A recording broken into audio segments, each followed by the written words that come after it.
Desde el epicentro de las letras, la cultura y el café con música de organillero de fondo, esto es Desde el Librero, el podcast de Librerías Gandhi.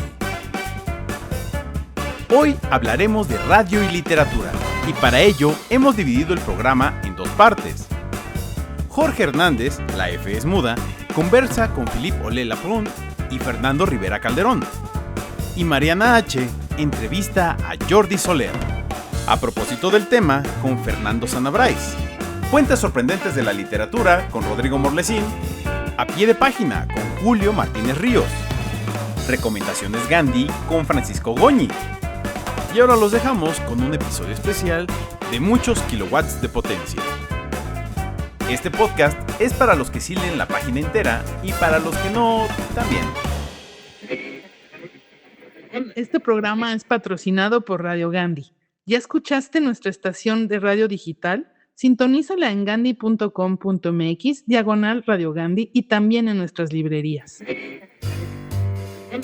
Yo soy Jorge Hernández, la F es muda y hoy es radio y literatura en el librero, porque las librerías Gandhi, que son como mi casa y que visito como si fueran farmacias, me han mantenido al aire. El tema de la literatura y de la radio es para mí de veras muy cercano. Por eso también se me ocurrió platicar con Philippe Ollet-Laprun, con el que tuve un programa de radio, para rememorar que durante 15 años lo que hicimos fue literatura invisible, es decir, al aire. Y también se me ocurrió invitar a Fernando Rivera Calderón para hablar del tema, porque él hace crónica periodística cantada a través de la radio. Ahora, mucha gente no nos conocía físicamente, pero conocía nuestras voces, que esa es parte del encanto. La otra parte del encanto es que a través de este micrófono yo puedo narrar un párrafo y despertar la imaginación de quienes me escuchen. Cierren los ojos. En este escritorio acabo de poner un jarrón lleno de flores moradas, pero se está acercando un simpático perrito. El perrito trae corbata. Ah, chinga, ya tiró el jarrón. ¡Abran los ojos! No hay ni perrito, ni flores moradas, ni jarrón. Pero ustedes se lo imaginaron. En abono a eso, la radio nos ha permitido, a través de radionovelas, a través de la lectura de poesía en vivo, a través de las grabaciones de las voces de los grandes autores, conectar directamente con el encanto de la literatura. No hay que olvidar que hubo grandes autores que despertaron la imaginación universal gracias a que sus voces se proyectaron por las ondas sonoras. Sí, el caso más célebre, Orson Welles y la lectura de La Guerra de los Mundos, que todo mundo se lo creyó, incluyendo una tía mía en Guanajuato, que en paz descanse. Pero también Samuel Beckett escribió una novela expresamente para la radio, y otros autores han puesto a prueba el peso de su voz con el escucha, y hay algunos poetas que no pasaron la prueba. Algunos sí. En México tenemos la fortuna de esa magnífica colección Voz Viva de Autor, que es un homenaje a lo que puede decirse la radiofonía de la literatura. Y escuchar en voz de Octavio Paz sus poemas, que a muchos puede decepcionar, o en el caso de Carlos Fuentes, que era un lector privilegiado en cualquier idioma. La voz de Rulfo, que realmente parece un murmullo del silencio. O por qué no, los otros autores incluso más jóvenes, como Juan Villoro, Mario Bellatín, o yo mismo, que le doy voz a Jorge Ibargüengoitia, en esa colección Voz Viva, que la fundó precisamente en Radio UNAM, Max Aub, un fantasma al que solo conocí por el eco de su voz. Así que la radio y la literatura están tan ligadas a nosotros que a veces lo damos por hecho. No dejamos que se pierda el encanto de las antiguas fondas en donde llegaba el viajero y preguntaba en qué capítulo del Quijote van para ver si me siento a cenar y me leen el que sigue. O esas madrugadas que hemos pasado en todos los países posibles, acurrucándonos, arrullándonos con la voz de algún poeta que está aliviando nuestro dolor. Que viva la radio y que viva la literatura a través de la radio. Hay mucho material, vayan a librerías Gandhi a surtirse de libros que ojalá algún día podamos escuchar en la radio.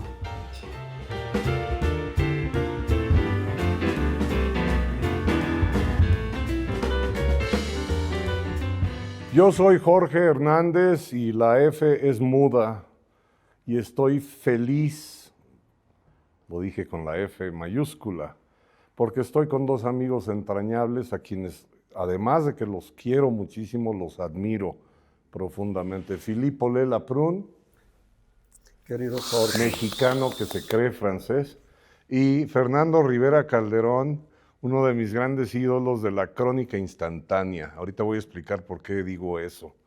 El tema que nos piden aquí en este programa que se llama El Librero es que hablemos de literatura y la radio. Uy, pues inmediatamente pensé en estos dos porque, a ver, voy a empezar con Fernando. Fernando Rivera Calderón lleva una larga trayectoria de ser conocido más bien por su voz y su música que por su aspecto. Yo no sabía que se parecía tanto a Mel Gibson. Pero, a ver, quiero que todo mundo recuerde, y los que no lo saben, que lo aprendan. Fernando es capaz de hacer música a partir de una nota periodística o de abrir un libro en alguna presentación que me honró con presentar una novela mía, abrió la novela y se puso a cantar las letras. Wow. Y todo el mundo compró el libro. De hecho, se agotó ese día. ¿Estás consciente tú de eso que haces? A ver, cuéntanos, ¿por qué lo haces? Pues me gusta. No soy consciente, porque si fuera consciente o lo racionalizara, pues ni haría canciones ni tendría hijos. Hay cosas que hay que hacer. Exacto. Tengo amigos que piensan demasiado las cosas y se quejan de que yo soy un poco improvisado y mal hecho, pero prefiero ser así y ser coyuntural, tener la canción cuando se necesita y no cuando el artista cree que ya está listo. Claro, en ese sentido yo he visto que eres una voluntad en gerundio, es decir, yo te imagino de niño canturreando lo que estabas haciendo con tus juguetes, con tus muñequitos, es decir, ahí viene el soldado, se está parando, y ya la vio. No, yo hago eso a veces. Mi madre y mi abuela materna eran canto encarnado. Ah, entonces hay una cuestión. Mi madre aún lo es, y es cucurú, cucú, paloma, y es la encarnación de las canciones de Tomás Méndez. Entonces hay algo de genética ahí. Yo crecí escuchando cantar a mis mujeres de mi vida y lo tomé. Y se lo pasaste a tus hijos. Que también que hay que saludarlos. Son unos genios, yo los admiro muchísimo y luego vamos a hablar de dineros. yo voy a ser millonario con ellos. La responsabilidad, digamos, también como ciudadano, es que alivianabas las noticias. Porque sí debes reconocer que no es lo mismo hablar de un hecho de burocracia o de politiquería en fa menor que en sol mayor. O que en mi mayor, que es en el tono en el que la mayoría de los columnistas políticos escriben. Exacto. Desde el ego radical de yo tengo la razón. A mí me gusta más meterse en mi tono. Claro. Eres muy buen jinglista también. Quizás podría haber sido un publicista, pero afortunadamente no, porque no. Dice mi papá que es una deformación, pero el dinero no me manda. Me gusta.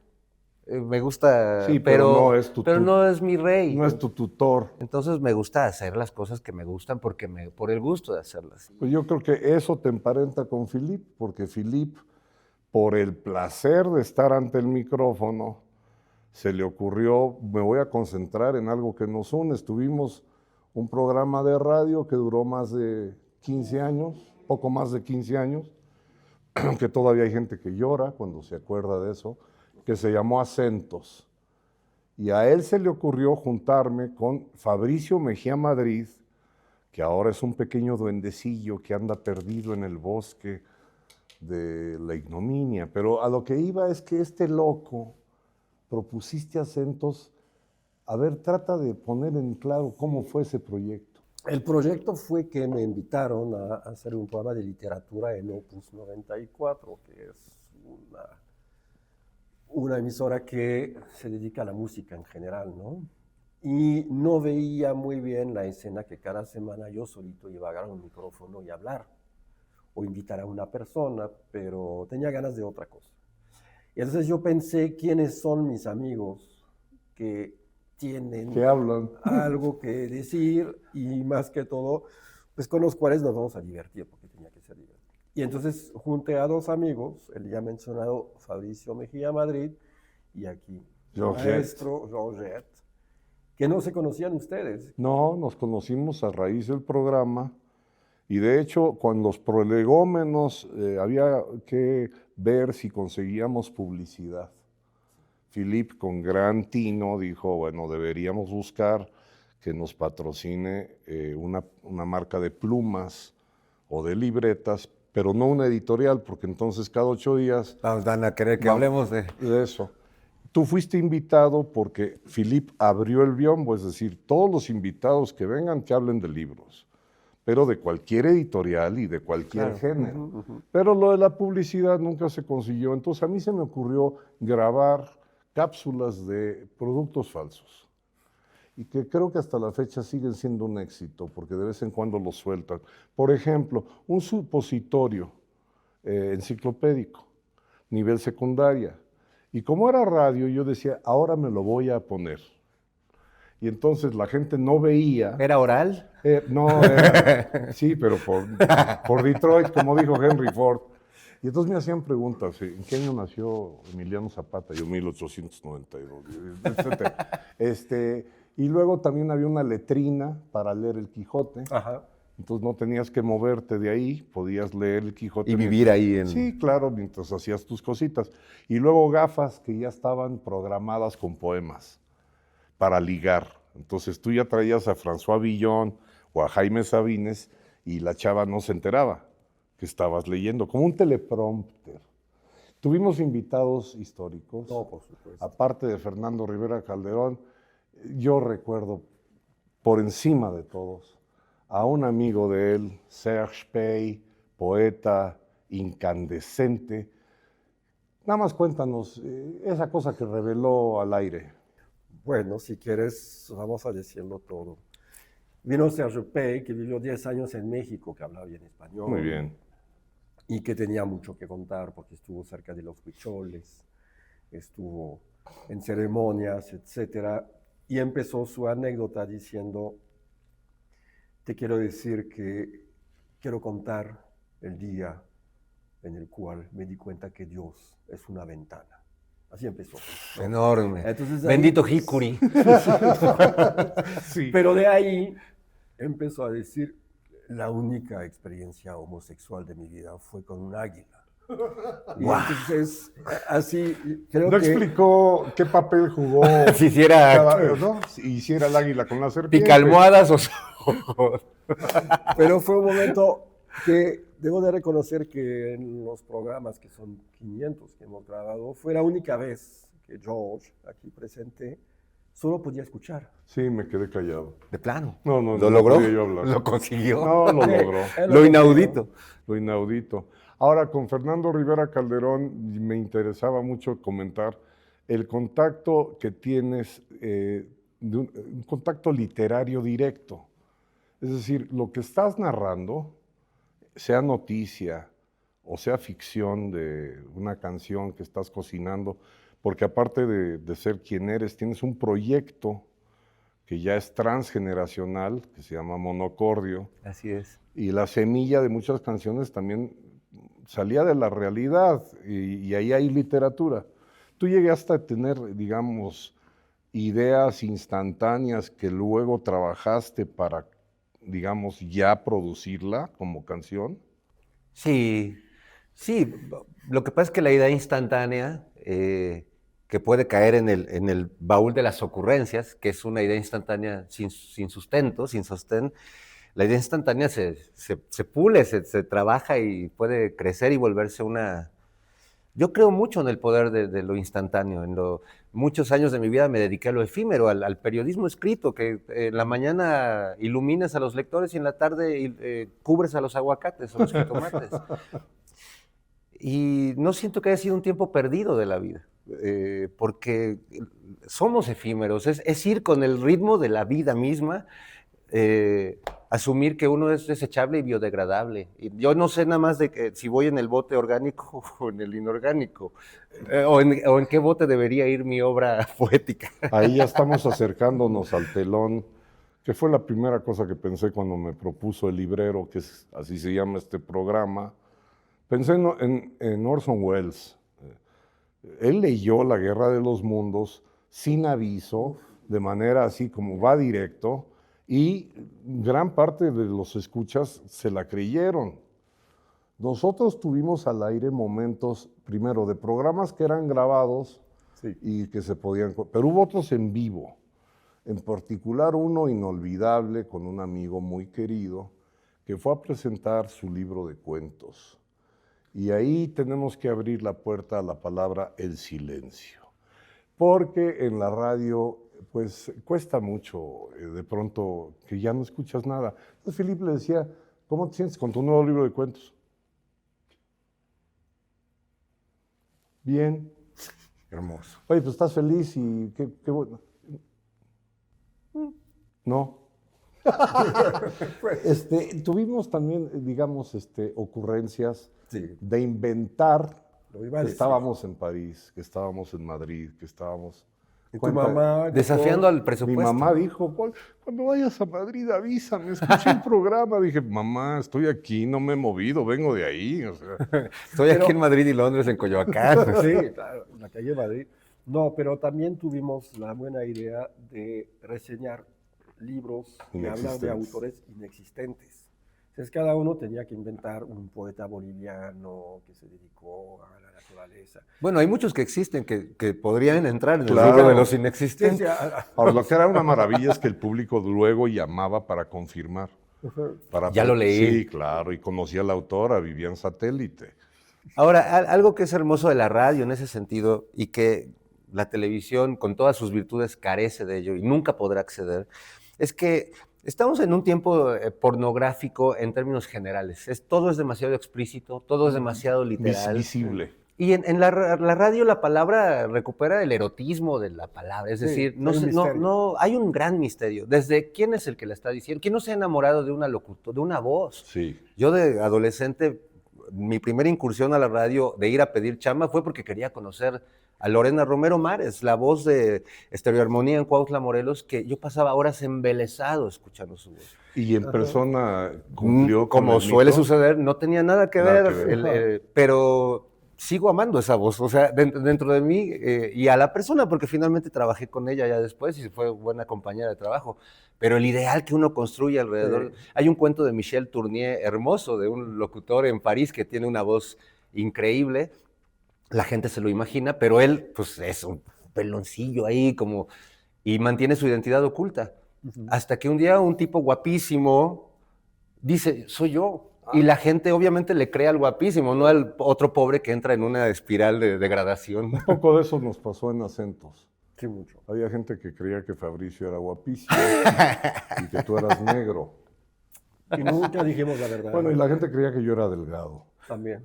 Luego ya se sorprendió. Tuvimos llamadas telefónicas. De literatura hecha expresamente para la radio, sé que Samuel Beckett escribió una novela pensando precisamente en que fuera escuchada. Y también se dice que García Márquez trabajó mucho en crear fábulas al aire, es decir, eran cuentos orales. Verbales, sí, orales, como de sobremesa, y eso es lo que abona la insinuación.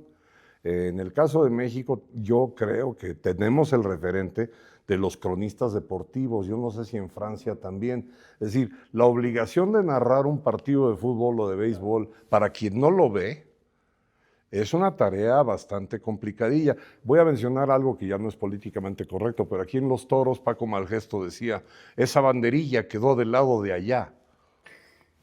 No sabías ¿de qué lado? ¿De qué lado está hablando este hombre? Pero bueno, ya te imaginabas que no había quedado bien puesta.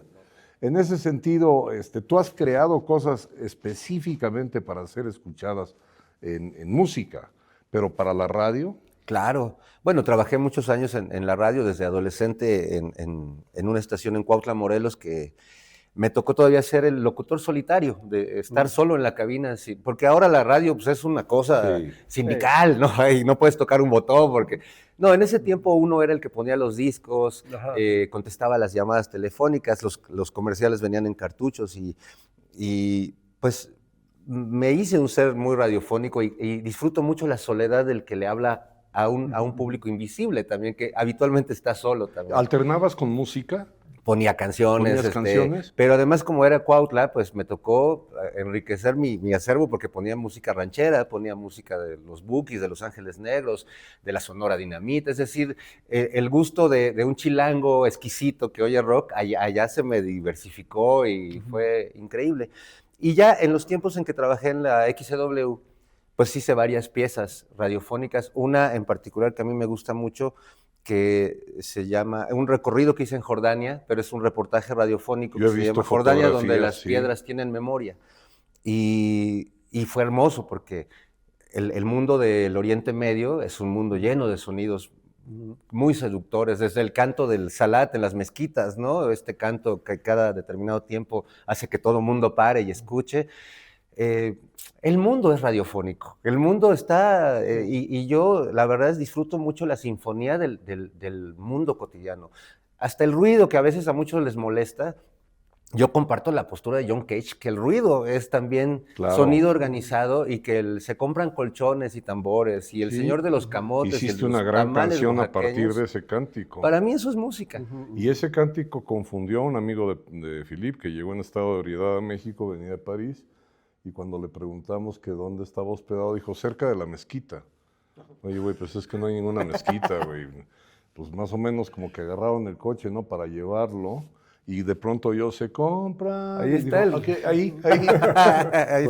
Ahí está el rabino. Oye, Philippe, tú tenías la experiencia de armar como tianguis de poesía en París, en una plaza pública. Y los poetas llegaban y leían. Sí. Es una experiencia parecida, es decir, hay poetas que no leen bien sus propios versos y te decepcionan. Neruda. Y hay Neruda. Parecía el Me parece padrecito. que Octavio Paz también me sorprendía mucho que él tuviera ese tono. No correspondía.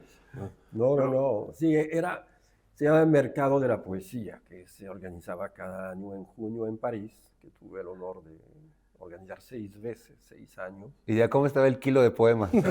Te lo juro, y ahí hay 1000 anécdotas, porque desde un ministro en ejercicio, que se llama Bernard Kouchner, estuvo paseando en el Mercado de la Poesía, le tomamos fotos, necesitamos mostrar que había gente famosa, y él empezó a preguntarme, oye, ¿y aquí cómo es la cosa? ¿Quién viene? Pues los poetas que invitan. ¿Y quién nos invita? Pues yo.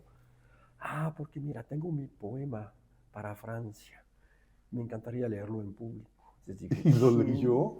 No, porque era ministro de catástrofes naturales. Bueno. Y hubo un temblor en Irán y me mandó una notita diciendo, lamento decirle que no puedo leer.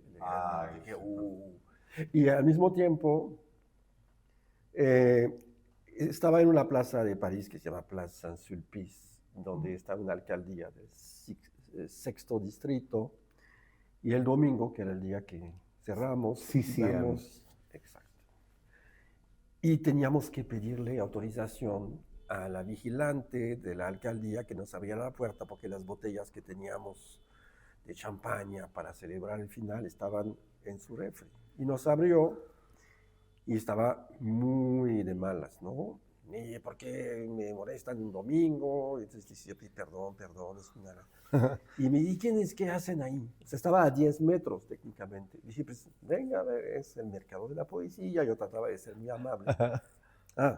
O sea, todos allá pueden leer.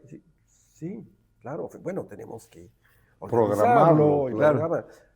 Y entonces cambió su voz y me dijo, mire, lo que pasa es que a mi esposo le gusta ver la televisión y yo no. Entonces en la noche, pues, lo que yo hago es, pues, escribo mis cosas, ¿no? Y digo, no, por supuesto, venga, ahorita mismo. Adelante. Media hora después tienes a la señora con un paquete de hojas de ese tamaño y le di el micrófono. Teníamos un lugar especial para esa clase de personas. Y entonces empezó a leer unos poemas de un nivel erótico que no tienes idea. Cuando te dardo, yo estaba así. Y esta señora que teníamos 70 años, muy, muy fea y muy gorda y muy dura, y estaba hablando y sus sueños fue... Bueno, eso es una relación directa con el programa de acentos, Ajá. porque también nosotros teníamos que controlar la cantidad de personas que querían ir Sí, claro. para presentar sus libros Claro. y para participar del desmadre, literalmente. En tu caso, tú siempre te has valido de ti mismo, ¿no? De tu mochila, de tu morral, salen los contenidos, eso, y con gran dignidad siempre los has defendido. Pero, ¿has tenido problemas por lo que cantabas o por lo que decías en la radio? Sí. A ver. Claro, bueno, en la época de Televisa Radio, por supuesto, porque aunque hubo una época de mucha libertad y el programa era muy rentable y a ellos les importaba más eso que lo que dijéramos realmente. Pero ya en la víspera de las elecciones del 2018, que había compromisos económicos, políticos muy fuertes, sí empezó a haber presiones fuertes para que yo no dijera lo que pienso. Y yo he trabajado en muchos lados y en muchas empresas, en muchas incluso que no coincido con las líneas, pero yo siempre he hecho lo mío. Claro. Y les digo, bueno, y si no les gusta, no lo saquen. Claro. O córranme. Pero yo voy a hacer lo que yo hago. Claro. Pero sí, algunas amenazas. En algún momento, por algo que escribí humorísticamente, además en un periódico, pues recibí una amenaza de muerte en los tiempos creo que de Felipe Calderón, que tuve una reunión con autoridades del gobierno y me dijeron, es que si son los Zetas, sí te van a matar.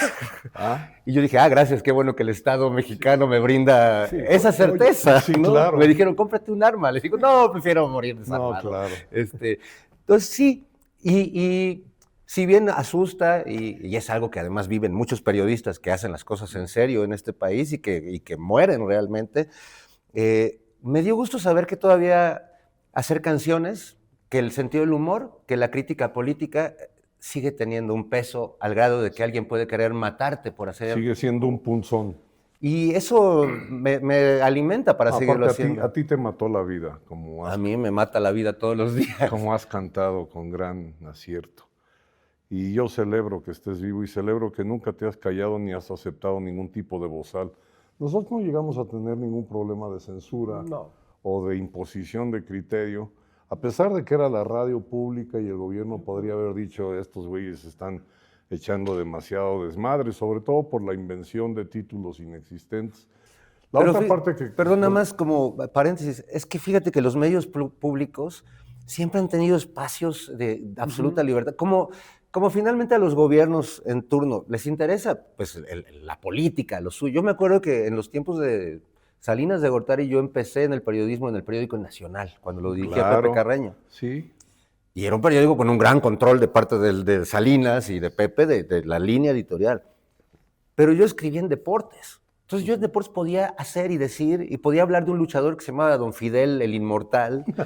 Claro, hasta que se dieron cuenta un día que yo estaba jugándole a otra cosa y ya me corrieron, ¿no? Pero era muy divertido porque hay espacios donde se puede encontrar, hay que saberle buscar la libertad. Y es, de nuevo, para seguir con el tema, eso es abonar el imaginario que capta la radio. La radio entonces se conecta con algo que es intangible, que lo escuchamos y que llega directamente a la imaginación, y eso a mí es lo que me conmueve, porque me consta que había libros que hablábamos de esos libros y había personas que creían que lo estaban leyendo, en realidad no leíamos los libros.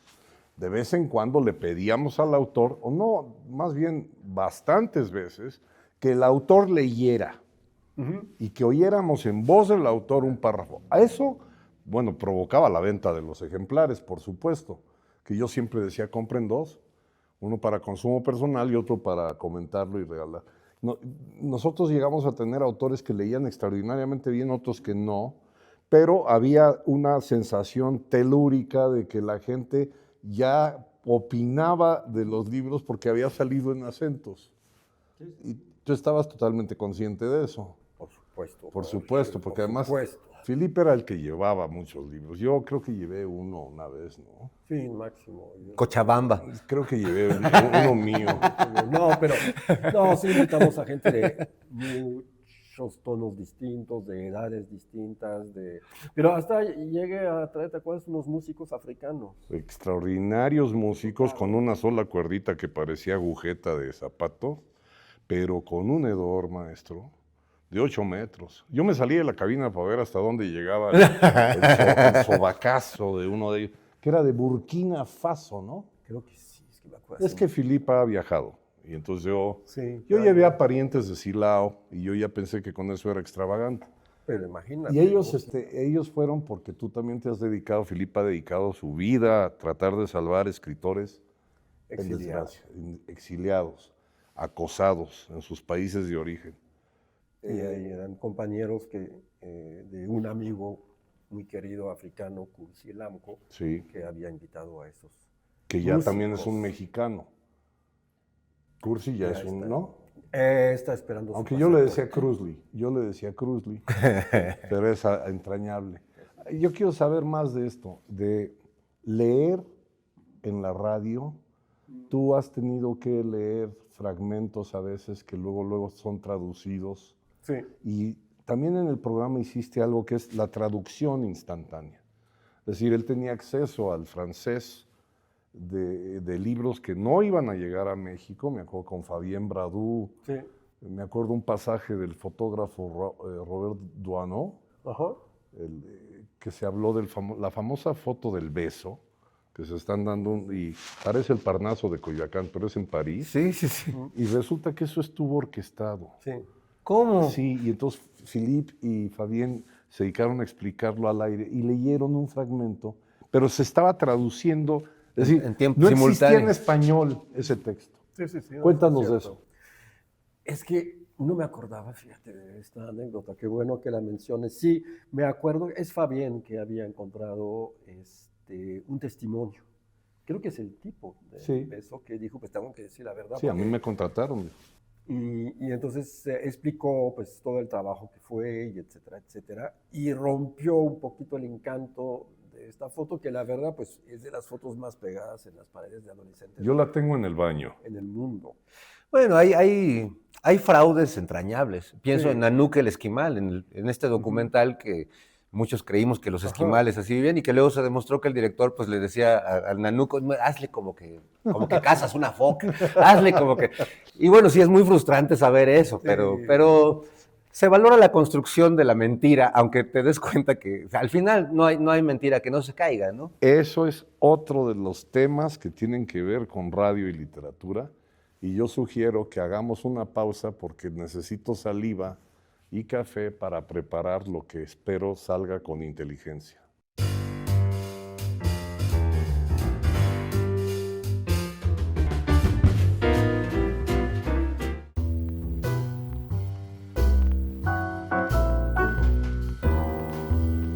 Hola amigos, bienvenidos al podcast desde el librero.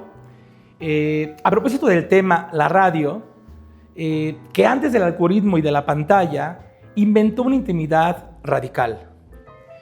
Una voz que entra a casa, que acompaña la noche, que responde cartas y que narra el mundo cuando no puede verse. Estos libros y estas historias piensan la radio como una máquina narrativa, como refugio emocional y como un archivo de lo que fuimos. Respecto a la radio, en la literatura, les puedo hablar de El alma de la radio, de Ángeles Doñate, que en la España franquista, una locutora responde cartas sentimentales al aire. Cada historia ajena termina filtrándose en su propia vida. La radio como confesionario colectivo, como espacio de amor y soledad compartida. Otra obra sería Las chicas de la radio, de Eva Wagendorfer, que ocurre en Frankfurt en 1927, donde 3 mujeres jóvenes sueñan con trabajar en una emisora recién fundada. La radio como promesa de modernidad, emancipación femenina y futuro.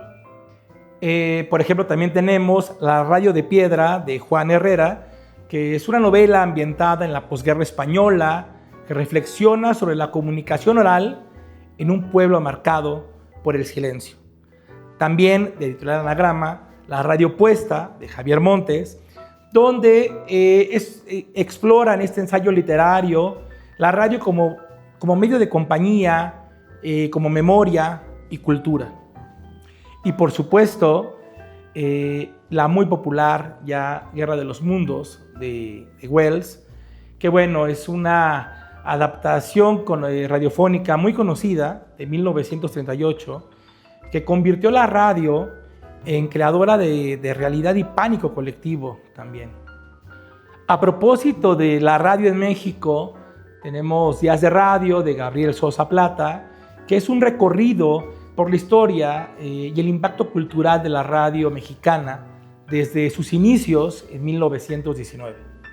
A propósito de radionovelas y adaptaciones radiofónicas, encontramos Ahí viene Martín Corona, que bueno, es una popular película mexicana de 1952, protagonizada por Pedro Infante, que adapta la exitosa novela, o radionovela más bien homónima, presentando a Infante como el simpático forajido defensor de los pobres, junto a Sara Montiel y El Pipor, bajo la dirección de Miguel Zacarías, y bueno, siendo un clásico de la época de oro del cine mexicano. Encontramos también Simplemente María, aunque la historia original es una escritora argentina llamada Celia Alcántara. Guillermo Sautier Casaseca, también llamado el rey de la radionovela, realizó una adaptación radiofónica de gran éxito en España, que se emitió entre 1971 y 1974.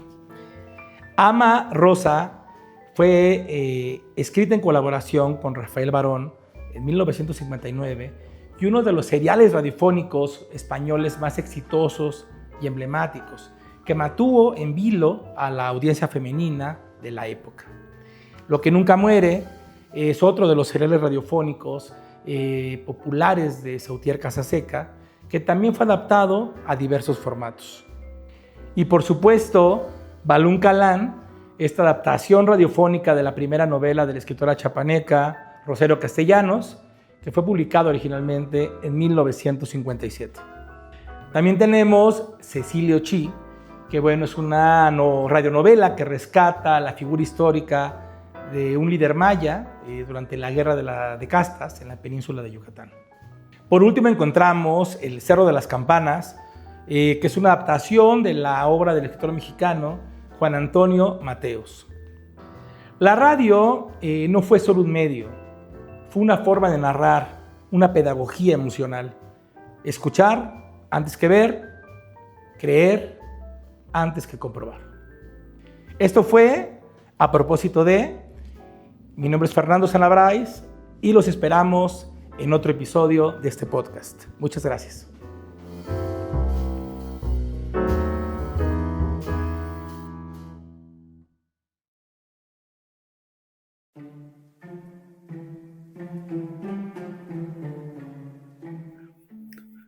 La radio. Qué difícil y qué completo y qué emocionante tema para platicar de la literatura desde la radio y para la radio. Porque la radio nos ha acompañado a lo largo de la historia moderna de la humanidad. No hay hecho histórico que no haya pasado por la radio, pero también la música nueva que descubrimos gracias a ella nos mantiene informados, pero también encontramos publicidad de cosas que luego habitan en nuestras casas, en nuestras oficinas. La radio es compleja y tan humana como la misma humanidad.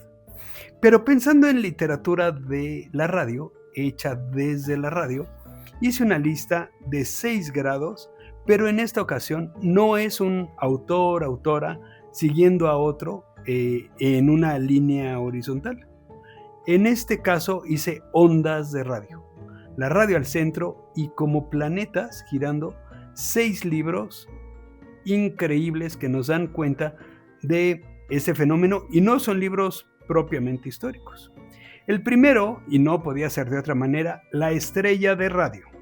El libro Private Parts de Howard Stern de 1993 es su primer libro y también fue el primer número 1 y fue un hito en los libros de autores populares o conocidos. Howard Stern, una estrella en los Estados Unidos de la radio, y que con este libro rompe con todo, se hizo película, fue muy popular y vale muchísimo la pena, sobre todo por ser tan controvertido. Luego, esto me viene a cuenta cuando hablo del segundo libro.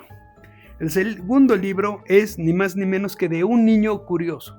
Un niño que creció en los años 70, como cualquiera de nosotros, y que se llama Arturo López Gavito, pero que es tan curioso que no se quedó solo como detrás de los micrófonos o a un lado de la creación de estaciones de radio como la mítica WFM, y que el concepto fue súper revolucionario en México, sino que en su libro El coleccionista de experiencias también cuenta que fue director de disqueras, de crítico de televisión, ha producido, ha sido manager incluso de bandas, y para él la música es parte de su vida. Y yo me acuerdo, Arturo y yo fuimos juntos en la secundaria, y cuando íbamos en esos años, él tendría 16 años, y ya estaba loco por la música. Ya en la escuela hablábamos de él y de su pasión, y de que él estaba como en otra onda, literalmente en otra onda. Además, su libro tiene un código para entrar a Spotify y ahí encontrar la música que él nos recomienda para leer este libro, que no solo habla de su paso por los medios como la radio, sino que también nos habla de su infancia, y lo que compraban en la tienda y lo que les gustaba ver, escuchar, pero también habla de sus errores y da consejos, y se avienta unas frases brutales, unas frases muy muy buenas. Y de Arturo López Gavito, al cual le mandamos un abrazo desde Gandhi, también les quiero contar de un niño, otro niño, el que se hace escuchar.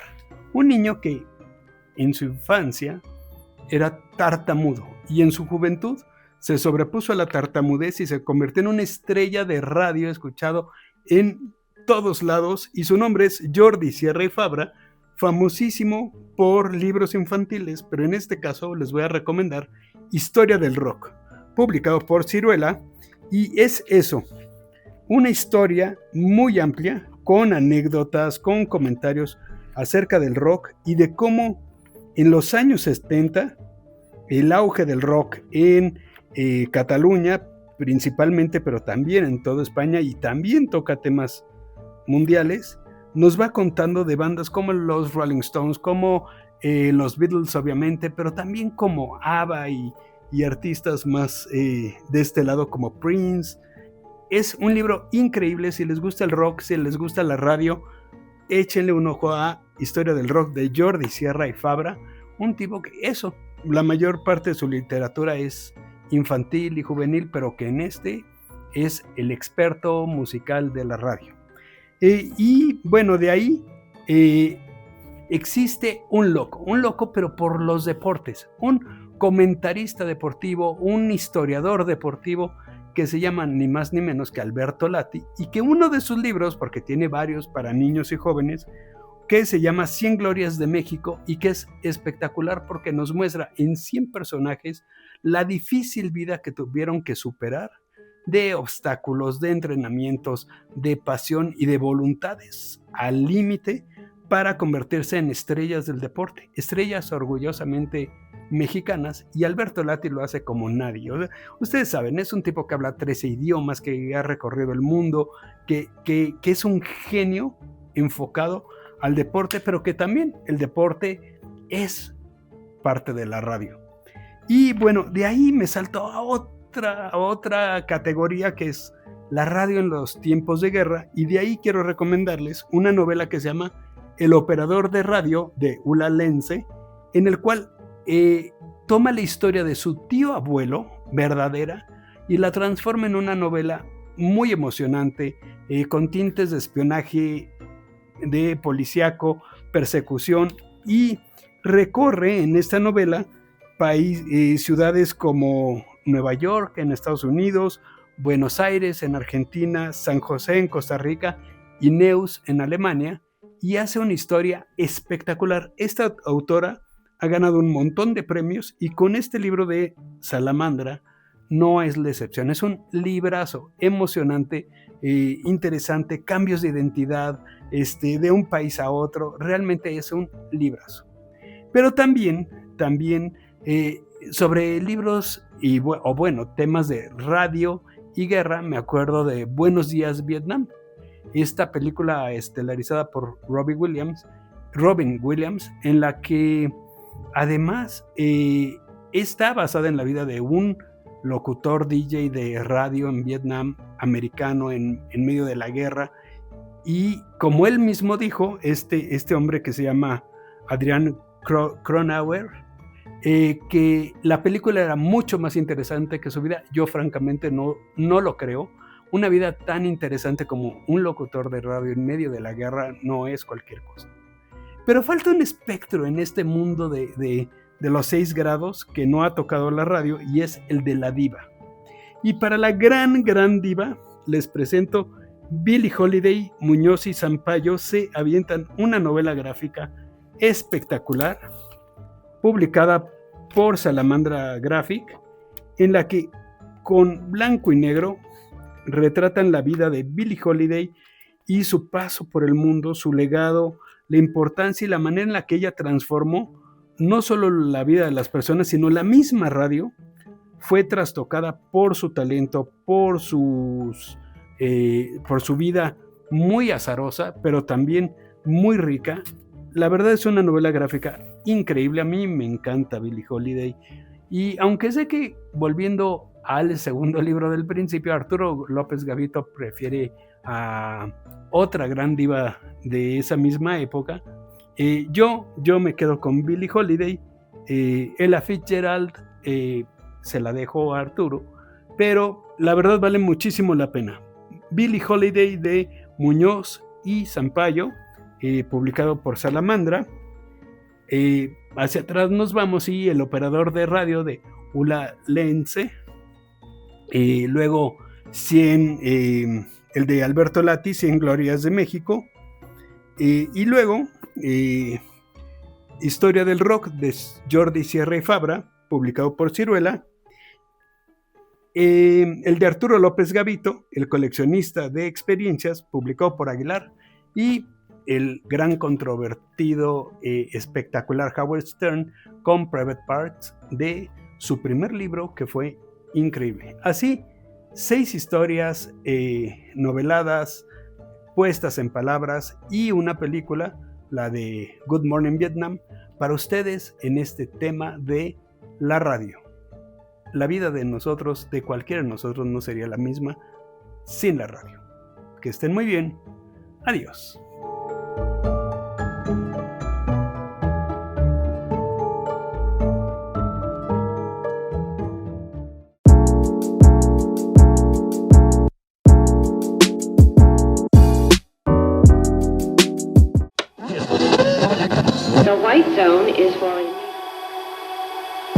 Amigues de Lemas, es un gusto saludarles. Yo soy Julio, me dedico tanto a la locución como a la escritura desde finales de los años 90. Las compañeras de Desde el Librero me han invitado a platicar en este espacio sobre el nexo entre las letras y el oficio radiofónico. Pónganse cómodos y dispónganse a escuchar. Vamos a señalar el primer elemento, que es el más evidente: la palabra. Esta unidad de pensamiento sirve a la inteligencia humana para construir o reconstruir mundos por medio de vibraciones en el aire o bien en la superficie de la página. En ambos casos prescindimos de las imágenes como parte del contenido inmediato. Solo intercambiamos secuencias de conceptos hilvanados. Esta cualidad determina el comportamiento de nuestra atención. Apague la luz y escuche. Aquí aparece otro elemento común e importante. Autores como el estadounidense Nicholas Carr, cuya obra en español se puede encontrar en Editorial Taurus, han hablado de la atención humana como tesoro de los tiempos que corren. Los vínculos que establecemos mediante la palabra radiofónica y la palabra escrita son potentes y duraderos. Esto se debe a la calidad de atención que se produce en ambas orillas de la palabra. La radio y la página son puntos de encuentro. el tianguis donde nos vamos a pensar cosas como si estamos de acuerdo o no con la colectividad de la que formamos parte. Existe una mentira sobre la radio que se repite mucho, incluso entre los profesionales, que es efímera. Tal vez lo que se quiere señalar con esa palabra es su carácter intangible. El contexto actual, saturado de noticiarios y propaganda, ha vuelto más demandante la aventura de encontrar una emisora, un programa o una voz con la cual conectarse. Suelen estar lo mismo que muchas páginas valiosas en las estanterías recónditas, en los medios públicos, en señales como Radio Educación, Código 21 o el Instituto Mexicano de la Radio. Así como la página, la radio perdura porque está hecha de atención, hábito y palabras que vibran al aire. Todo el espacio, finito o infinito.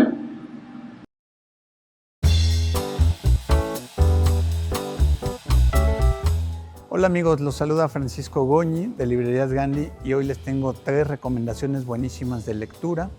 Arranco con un libro de la editorial Perla Ediciones. Este sello por demás increíble que rescata clásicos y contemporáneos de la fantasía y del terror. Elegimos como libro del mes Pie de Bruja del artista y escritor Brom por ser un relato escalofriante que cuenta la aparición de un personaje enigmático en el Connecticut del siglo XVII. Este personaje va a poner en entredicho la estabilidad y sobrevivencia de toda la sociedad. La edición se acompaña de imágenes alucinantes del propio Brom, por lo que este libro se vuelve una razón muy importante para entrarle al género, a la editorial y al autor. Se los recomiendo muchísimo. En nuestra sección, lo de hoy, quisimos recordar a la gran escritora británica Agatha Christie a 50 años de su fallecimiento. Agatha Christie, la gran dama del suspenso, como se solía llamarle, se ganó el aprecio del gran público por lograr con una maestría impactante capturar, seducir a los grandes lectores de todo el mundo. También recuerden que varias de sus novelas se hicieron películas. Creo que hoy es una gran oportunidad para entrarle a novelas como Un cadáver en la biblioteca, Después del funeral o El asesinato en el Orient Express. En la reciente FIL de Guadalajara se otorgó el premio FIL al escritor de origen libanés Amin Maalouf. En aquella lejana década de los 70 tuvo que exiliarse en Francia debido a las guerras que predominaban en su país. Amin Maalouf apostó por recuperar la memoria, hablar del exilio, hablar de la identidad y sobre todo apostar por el factor de lo humano a través del tiempo. Creo que es una gran oportunidad este premio para adentrarse a sus obras. Tiene un sinfín de novelas y ensayos. Particularmente les recomiendo Las cruzadas vistas por los árabes y El laberinto de los extraviados. Amigos, espero que les hayan gustado estas 3 recomendaciones de lectura. Hasta pronto.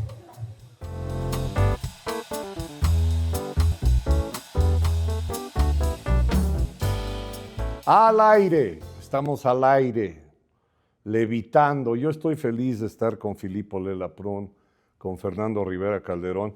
Ya tomé el trago de café que necesitaba para intentar poner orden racional al tema que abrió él así, que es la mentira. Es decir, uno de los problemas que pasa es que mis hijos desde niños decían, lo que estás escribiendo son mentiras. Bueno, esencialmente sí, pero no. Para llegar a la verdad, a una verdad. Por lo menos digo, lo de Cervantes, pues. O sea, sí, no existió Dulcinea, aunque yo me hice amigo del guía de la casa de Dulcinea y me tocó ver un día que realmente se salió de quicio porque un turista colombiano le dijo, bueno, pero era un personaje literario, ¿no? Y él dijo, aquí está el camisón, aquí están las ollas, en esta cama dormía. No, güey, pues no, digo, pero bueno, sí, y salí convencido de que sí. En la radio hablábamos a veces de cosas que en realidad no estaban ahí. Sí, hacíamos ruido de copas, Claro. que estábamos en un café, Le Deux Yo Magots, pedía el café, el francés. pedía el francés y luego también fingías que eras el mesero. Tú has tenido que, eso ya es actuación, tú has tenido que actuar así, es decir, dramatizar. Claro. Bueno, en mucho tiempo en la W, en el programa del Hueso, parte del encanto del programa es que imitábamos voces de personajes políticos. Fue tal el éxito y tal el talento de quienes lo hacían que la primera vez que Lalo Tornel, que era miembro de los Tepichines, imitó a Vicente Fox, hablaron de presidencia para preguntar si estaba realmente ahí el presidente. O sea, hubo una confusión. Se les había perdido. Que derivó en que nos obligaron a decir al principio del programa que era algo que me molesta mucho porque el chiste nunca debe decirse que es chiste, pero bueno, nos obligaron a hacerlo porque eran demasiado buenas. Yo imitaba en ese tiempo a Andrés Manuel López Obrador y también hacía a Cuauhtémoc Blanco y a Hugo Sánchez, vale, macho, lo que pasa es que el equipo jugó como siempre. O a Hugo Chávez, el pueblo bolivariano de Venezuela, ¿no? Y era muy divertido porque la pura voz, los timbres, y había un equipo brillante. Pero claro, había un consenso como en el teatro de que era una mentira. Porque yo, hace rato que hablabas de Orson Welles, creo que la travesura de Orson Welles se convirtió en una pesadilla contemporánea, porque en los medios, de la afiliación política que quieras, tenemos tal necesidad de conseguir una verdad que creemos todo lo que nos dicen. Y yo veo que estamos en un momento donde hay mucho falso profeta diciendo haciendo literatura disfrazada de noticia. Sí, yo confieso que yo he caído en todas las bromas de la inteligencia artificial. ¿Sí? Yo ya estoy un poco harto de que siempre me agarran en curva. Le hablé a mis hijos a deshoras porque están además en Madrid y para ellos era la madrugada y les dije, va a salir El Padrino 4. Acabo de ver el tráiler. Brando dejó grabadas cosas y medio dormidos dijeron, busca ayuda. Busca ayuda profesional. Busca ayuda profesional, siéntate en un diván. Es la mentira que ahora cunde, favorecida por la tecnología. Pero yo quería mencionar, por ejemplo, el Quijote. El Quijote fue primero más escuchado que leído. En España tú ibas por los caminos, llegabas a una fonda y preguntabas si había pienso para el caballo, qué había de comer, fabada o lo que fuera, y en qué capítulo iban. No decían incluso de la obra, decían, ¿en qué capítulo vais? Entonces decían el 22, me parece, anoche, el 22. No jodas, es que yo vengo de Albacete y ahí me tocó el 22. ¿No podríamos adelantar? No. Aquí llevamos un ritmo y es como si te tocara ver repeticiones en la televisión. ¿Tú has leído literatura al aire? Es decir, como programa para leer. Hicimos un poco, sí, pero no tanto. Fragmentos, ¿no? Yo de ahí brinqué Poesía, a grabar libros. Ajá. De hecho, ya tengo libros míos grabados. Wow. Con mi propia voz, by the way. Pero al final yo siento que, ningún escritor creo que se lo plantee, pero quizás el objetivo final de la literatura es volver a la oralidad, o sea, porque yo pienso en esa época en México en que la gente, el taxista, te podía decir, viendo a Garrick, actor de Inglaterra, el pueblo al aplaudirle, o sea, los poemas, la gente los memorizaba para decirlos, pasaron del papel a la palabra. Sí. Y a mí mi sueño es volverme del dominio público, que mis canciones un día se despojen de todo y que la gente pueda cantar Siempre te busqué, o que a mí me mató la vida se vuelva como la cucaracha, ¿no? Yo sigo insistiendo y ahora lo voy a decir para que quede grabado, que algún día me tienes que invitar a participar muy honradamente, muy honrosamente en Al otro lado del espejo. Que es una canción que podría ser el soundtrack para este programa. Esa canción de él, que es preciosa, lleva Máquina de Escribir. Es parte del ensamble musical, Máquina de Escribir, con escritor al... Exacto. Y yo quiero estar ahí, frente a un escenario y hacer eso. Ha sido muy divertido y se fue como agua el tiempo porque nos queremos, pero porque también es una oportunidad para que sepan lo mucho que los admiro y que agradezco todo lo que me han recomendado siempre. Canciones pegajosas o párrafos inolvidables, versos y poetas entrañables que conozco gracias a Filip y a Fernando Rivera Calderón. Y entonces podemos terminar hoy con la feliz noticia de que el librero presenta a una entrevista de Mariana H. con Jordi Soler, después de una agradabilísima conversación entre tres amigos que nos queremos mucho y que nos leemos. De eso se trata el librero. Yo soy Jorge Hernández. Muchas gracias. Mil gracias, querido Jorge. Gracias, querido. Gracias. Gracias, México. Gracias a todos.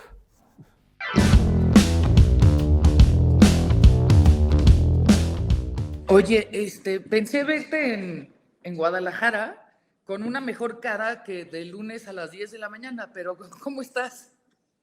Muy bien, ¿y tú? Bueno, qué bueno que no me viste en Guadalajara porque creo que no nos habríamos podido ver. Estuve 4 días ahí, sin En un friega. respiro. Sí, Pero también estuviste en Ciudad de México antes. sí, sí, estuve como 5 días antes, pero un poco agazapado. Oye, es muy difícil para mí abordar el tema de el que yo digo que es el matrimonio perfecto, el único bueno que existe, que es la radio y la literatura. Y luego me di cuenta que no es tan perfecto porque es un threesome. Es la radio, la literatura y la música, ¿no? Entonces, englobamos tres cosas. Pero aun cuando hemos platicado muchas veces, quisiera regresar a tus años de inicio de la radio o de la literatura. ¿Por dónde empezó tu camino en esos dos rubros? No, por la literatura. Yo escribía antes de hacer radio, bueno, mis cosillas, y además escribía en el diario Uno más Uno. Ajá. Lo de la radio fue una manera muy, muy fácil y divertida de ganarme la vida, ¿no? Ya sabes que los escritores tenemos que inventarnos una economía para Sí. financiar nuestras obras, ¿no? Aunque parece que la literatura es una, dentro de las producciones artísticas, podría ser la más barata, pero también hay que mantener la vida, ¿no? Y cuando al principio la literatura no deja dinero, hay que buscar otras fuentes. Y para mí Pues la la radio radio fue, tampoco deja mucho más, ¿eh? bueno, depende, hay a quien sí. Y yo tenía puestos ejecutivos en la estación de radio. Claro. Eh, de manera que era una manera, pues, bastante efectiva de ganarme la vida. Era el trabajo paraliterario perfecto. Ahora, cuéntanos para la gente que nos escucha, que nos ve, que nos escucha, ¿quién era la generación con la que compartiste micrófonos, salas de junta, muchos pleitos, que no quiero meterme en eso, pero cuando tú iniciaste esos días, primero en la radio y ahorita regresamos a la literatura? Sí, bueno, era un grupo de gente inquieta. Todos veníamos más o menos de otros sitios. Yo escribía y había estudiado diseño industrial. Lynn Feinstein era psicóloga, así, todo el mundo hacíamos otras cosas. Y también hay que decir que era un momento muy coyuntural, es decir, estaba todo por hacerse. En la Ciudad de México no existían las estaciones de rock propiamente configuradas, sino que había programas, por ejemplo, me acuerdo de un programa que tenía un nombre esperpéntico y su resultado era igual, que se llamaba El Club de Queen, Kiss y John Lennon. Era que esto es, y luego inmediatamente después venía un programa que era sobre los Creedence, solo música de los Creedence. Y había programas así. Mi amigo Juan Villoro hacía El lado oscuro de la luna en Radio Capital. Y Rock 101 fue la primera estación que se puso a programar en serio rock. Ya había intentos en Guadalajara. Guadalajara iba a la vanguardia de las radios que tocaban rock. Yo cuando iba a Guadalajara me deslumbraba lo que se oía ahí, ¿no? oían a CC Top, por ejemplo, Ajá. que esto era una novedad para mí. Porque en México, como bien sabes, íbamos a la retaguardia de casi todo, sobre todo en el rock, Sí. ¿no? El último país al que fueron los Rolling Stones, después de haber pasado por el Congo incluso, fue México, ¿no? El gobierno, los sucesivos gobiernos de la capital nos castigaron a la juventud entonces sin conciertos o con conciertos falsos, como uno al que fui de Deep Purple, en donde ese Ian Gillan había nacido en Coatzacoalcos, Veracruz, y no en Londres. Eh, los que estábamos ahí en el público protestamos, por supuesto, y la respuesta de la autoridad fue echarnos a mamporros del estadio. Vimos una sola canción del Deep Purple falso, Neta. y esa era la historia, ¿no? Nadie te devolvía el dinero, no había dónde quejarse. Bueno, lo mismo pasaba si en Liverpool te comprabas una camisa y al ponértela ya el día de la fiesta venía rota, llegabas a Liverpool, oiga, venía rota, dice, sí, sí, sí, esto te lo va a creer tu tía. Y no había manera, no teníamos derechos de nada, absolutamente nada, y mucho menos los jóvenes. Claro. Oye, En este contexto, perdón, Mariana, es sí, donde sí. nace Rock 101, y es importante decirlo porque al margen de que era una estación muy bien hecha y muy bien pensada, también es verdad que no había nada, ¿no? Era la novedad. Sí, sí y no. Te voy a decir, dentro de mi perspectiva como radioescucha, yo también escuchaba mucho la radio. Es decir, en mi casa mi mamá no cocinaba, pero cocinaba la señora que hacía el servicio y siempre tenía la radio encendida. Entonces yo fui muy feliz de escuchar la radio, pero con este perfil que tú bien dices, que no había una programación de rock. Entonces era Ernita Nazario, los Ujú. Johnny y de pronto Sí, Caifanes, güey. Entonces yo así, ¿qué sí, es esto, no? Y yo me sentía muy, digamos, transgresora escuchando Mátenme porque me muero, porque sí, yo decía, esto está muy perro, ¿no? Esto está muy cabrón y seguro es sí, del infierno. Y eso me hacía sentir muy bien. Después tuve la ventaja de tener la famosa antena parabólica y somos generación también MTV, ¿no? Cuando sí, MTV era totalmente. ese canal.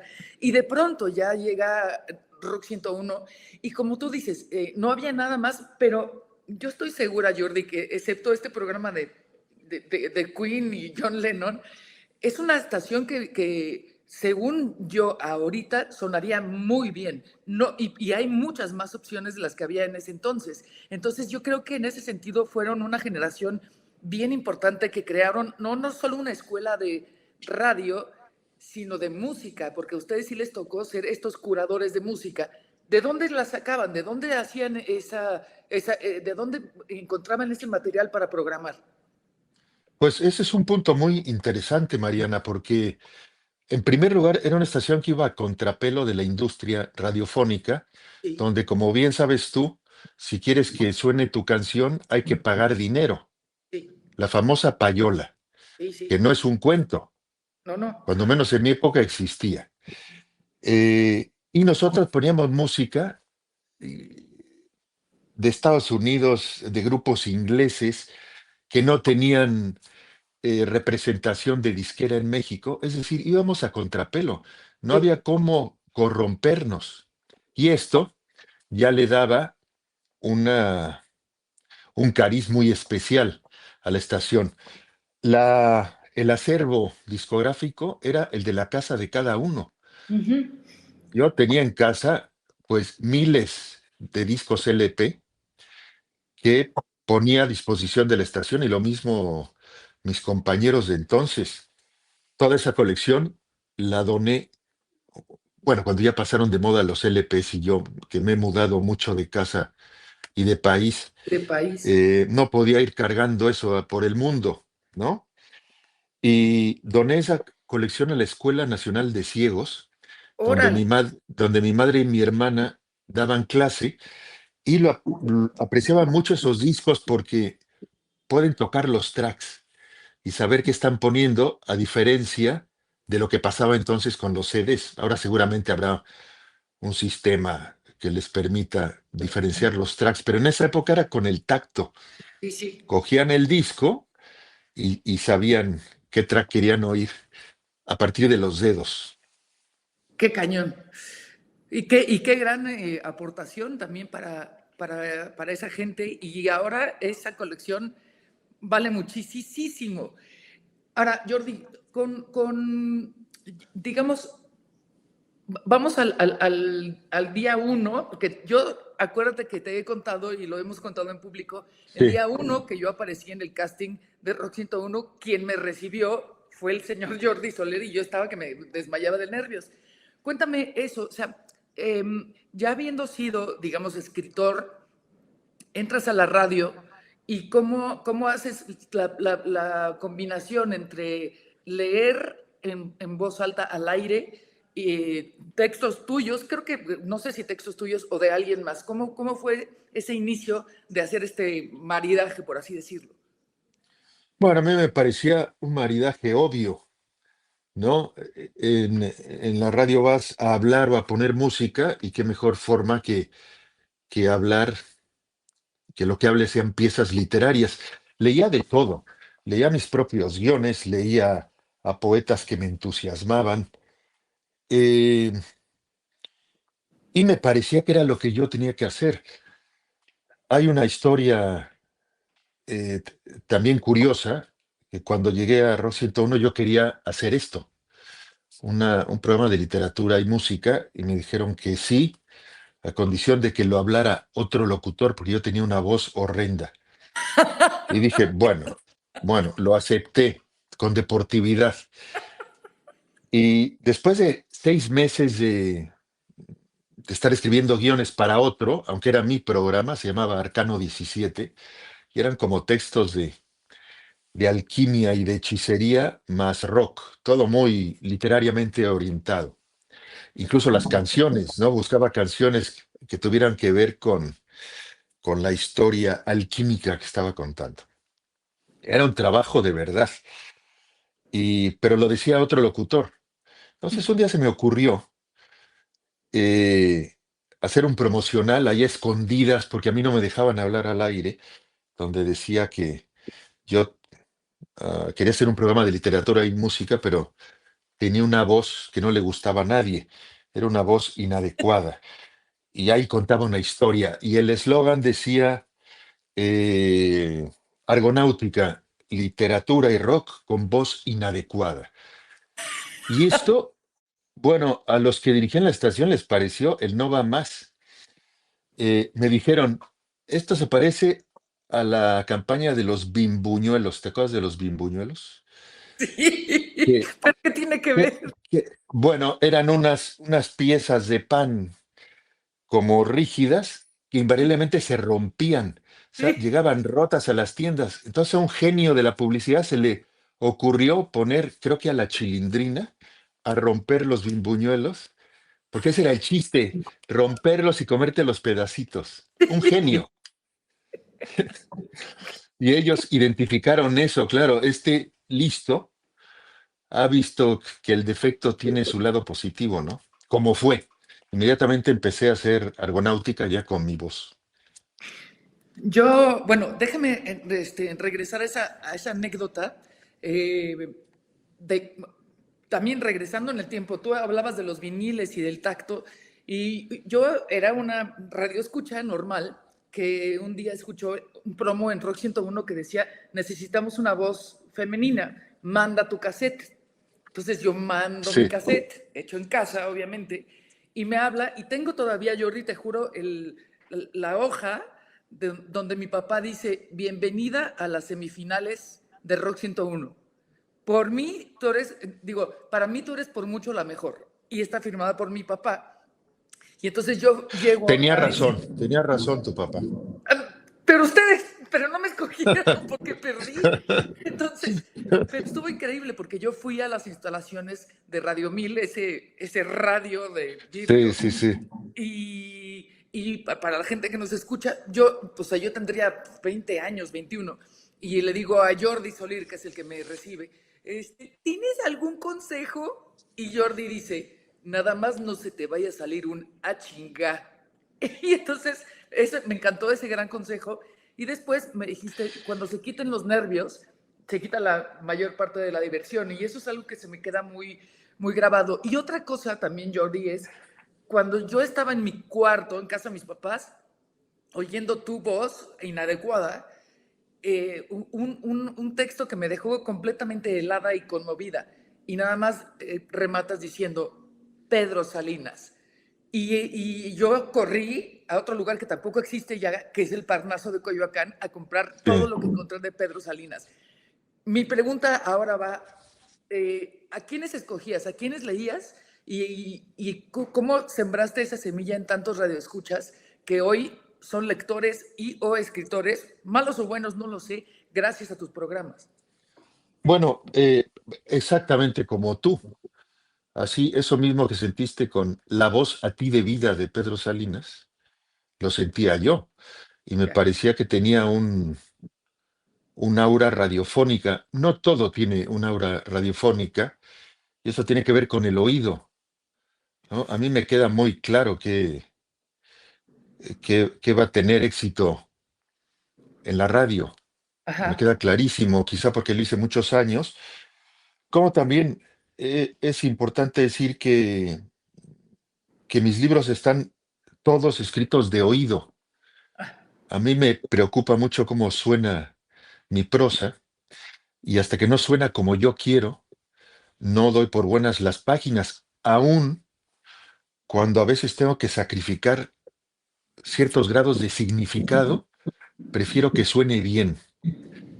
Eh, es la manera que tengo de trabajar, y esto simplemente lo trasladaba a la radio, lo de la radio era mucho más simple, era solo leer algo que fuera radiofónico. Hay poetas tremendamente radiofónicos, ¿no?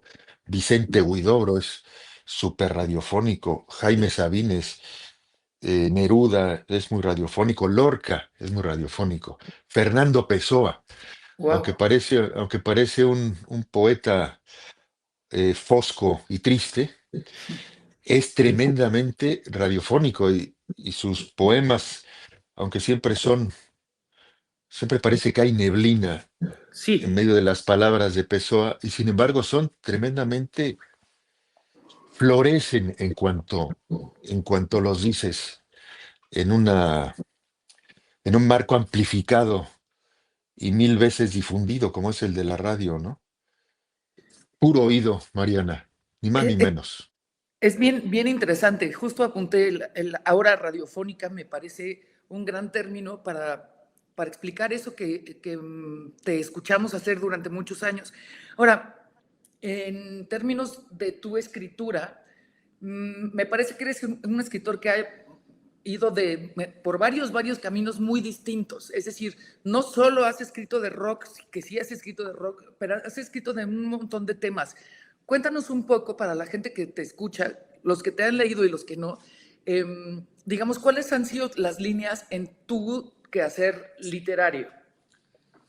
Pues mira, eh, lo que está muy pegado a la música fueron mis inicios. Sí. Yo creo que mi primera novela. Eh, después, mm, después he abandonado un poco el rock. Esa es la verdad. La parte consistente de mi obra, la que me ha convertido en un escritor internacional, que sería de los Rojos de Ultramar hacia acá, donde están la mayoría de mis libros, es decir, todo lo publicado en España, no tiene casi que ver con el rock. Exacto. Ahí ya me preocupan otros temas que tienen más que ver con el sitio donde nací, en Veracruz, de qué manera descifro la persona que soy a partir de mis ficciones o de mis ensayos, y el empeño de ir construyendo un plató literario, libro a libro, eso que se llama una obra. Y ahí el rock ha quedado un poquito desplazado, incluso en mi vida personal. Sigo oyendo, oyendo cosas de rock que me entusiasman. Comparto mucha música con mis hijos, Pero en realidad estoy encerrado en este gabinete 10 o 12 horas al día, oyendo una estación maravillosa que transmite desde la parte flamenca de, de Bélgica, que se llama Clara, Clara Continuo. Es una estación sin anuncios que cada hora dice Clara Continuo Órale, y ponen unas joyas. Hay una app maravillosa. Luego puedes oír también la estación, lo que pasa es que es en flamenco. ya. A las 7 de la mañana y a las 12 de la noche hay un apasionante noticiario en flamenco, en donde solo entiendes, por ejemplo, Ursula von der Leyen o Donald Trump.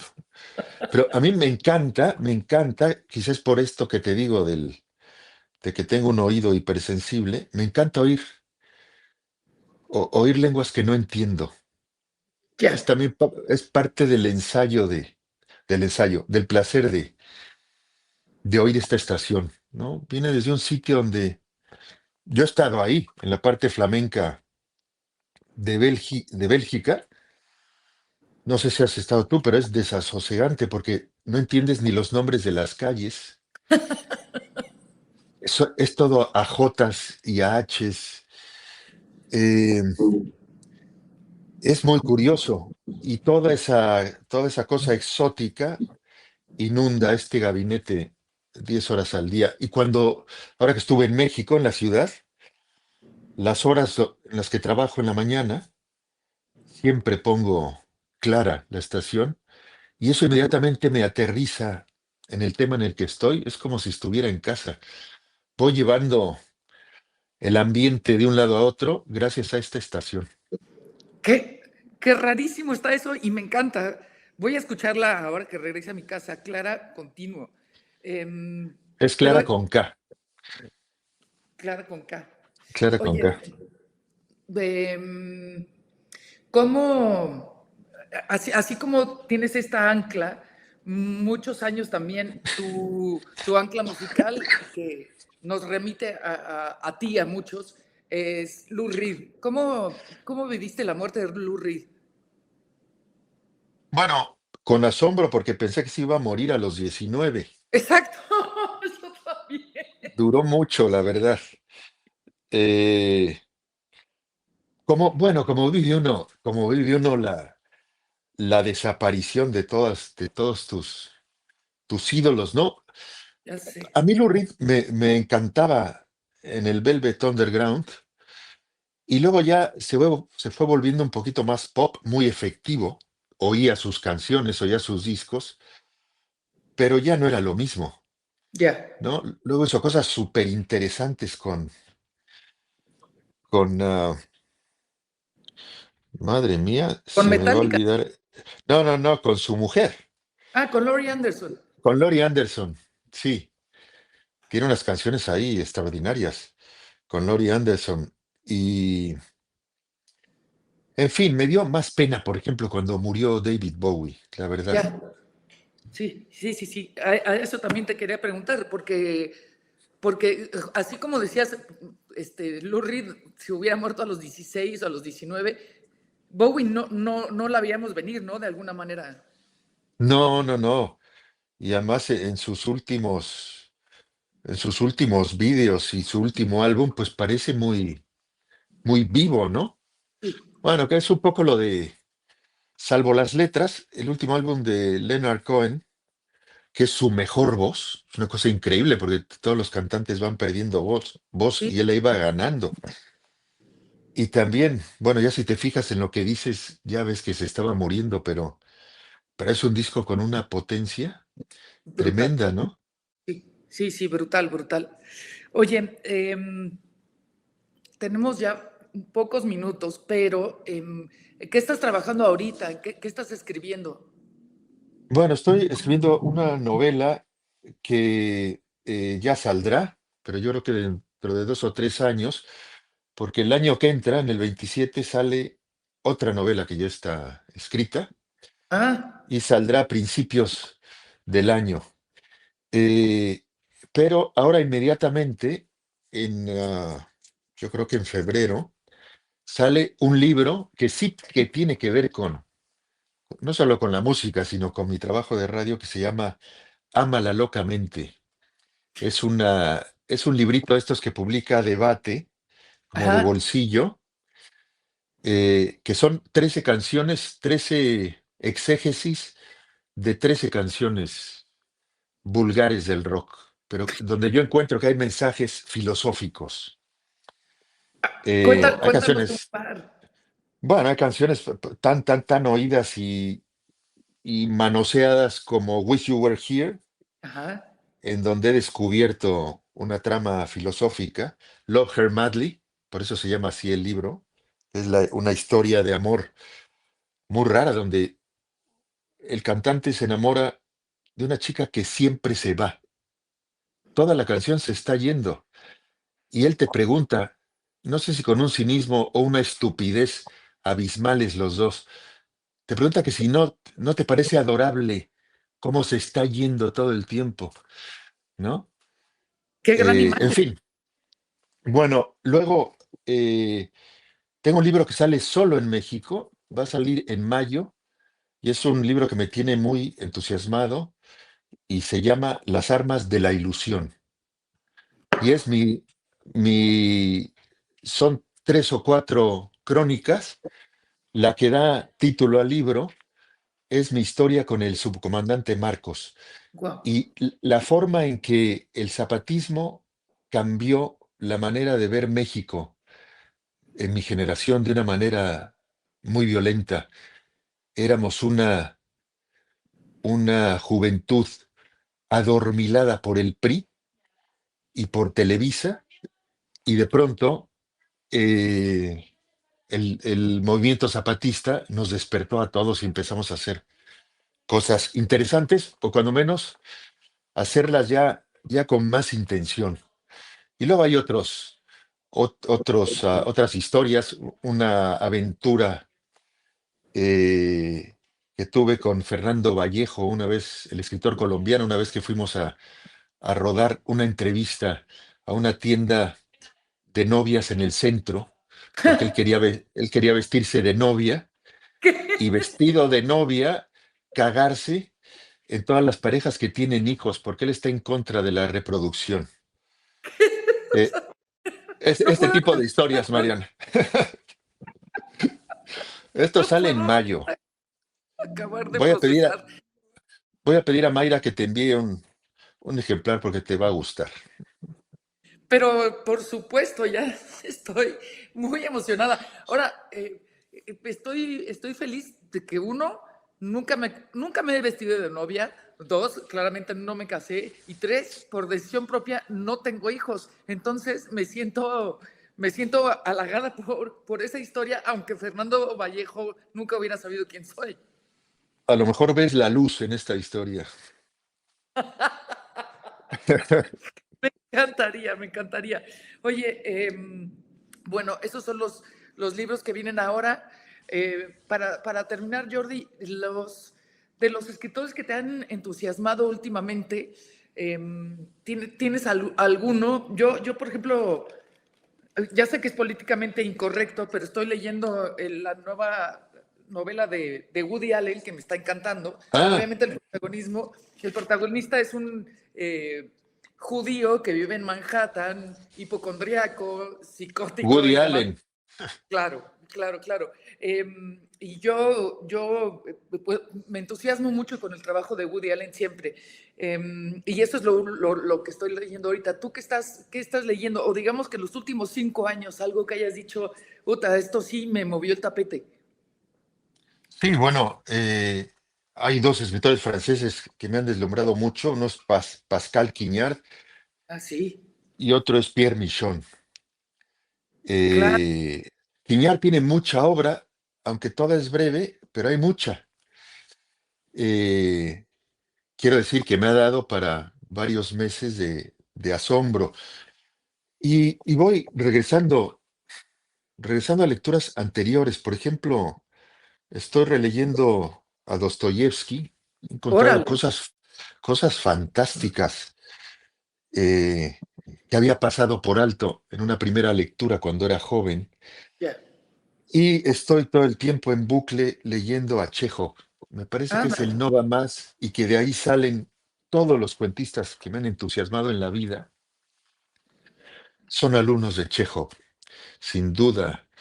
Raymond Garber, Richard Ford, eh, todos tienen una cosa chejoviana, Cheever, también escritores latinoamericanos. Onetti tiene una cosa también chejoviana.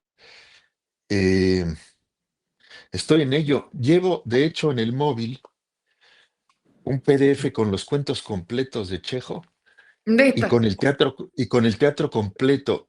Y cuando estoy ahí esperando algo, en el correo que voy a echar una carta o algo, porque soy de los necios que siguen escribiendo cartas a mano y yendo al correo con mi sobre, Wow, ahí me leo medio cuento de Chekhov. qué grande. Oye, y por favor no digas cuando era joven, porque cuando mis amigas dicen en mis épocas o en mis años o cuando era joven, cuando tengamos 89 años y estemos decrépitos, entonces sí di cuando era joven, Jordi. Tienes razón. Todavía jalamos. Muy bien dicho, Mariana. No, era para diferenciar que de joven tiene uno una manera de leer distinta, ¿no? Quizá más voraz que objetiva, ¿no? Te urge leerlo todo y una vez que lo has leído ya te preguntas, ¿qué leí?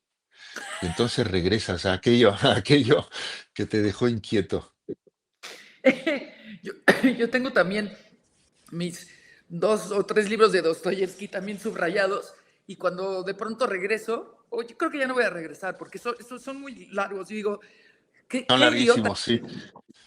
Yo digo, puta, neta pensabas que le entendías a eso que subrayaste en ese entonces, o tal vez sí le entendía, como dice Dylan en My Back Pages, I was so much younger then, no, I was so much older then, I'm younger than that now.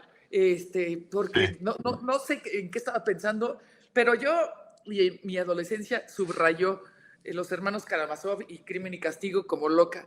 Sí. Jordi. Bueno, luego te llevas sorpresas. No es que leas mal, es que lees distinto. Yo conservo varios libros, a pesar de todas mis mudanzas, que eso implica una pérdida de libros bestial, aunque ya me he ido recuperando. Conservo libros de cuando era joven con los subrayados de esa época. ¿Sí? Y a veces me sorprende lo fino que era al descubrir las cosas que había que subrayar. A veces no me explico por qué subrayé otra cosa, pero quiero decir que no lee uno mal del todo cuando es joven, lee uno distinto, ¿no?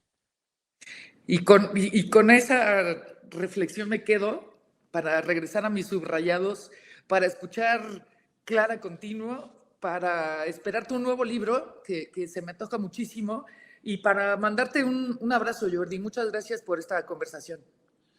Gracias a ti, como siempre, Mariana, y otro abrazo muy fuerte. Gracias. Esto fue Desde el Librero, el podcast de Librerías Gandhi. Nos encontramos en el próximo capítulo.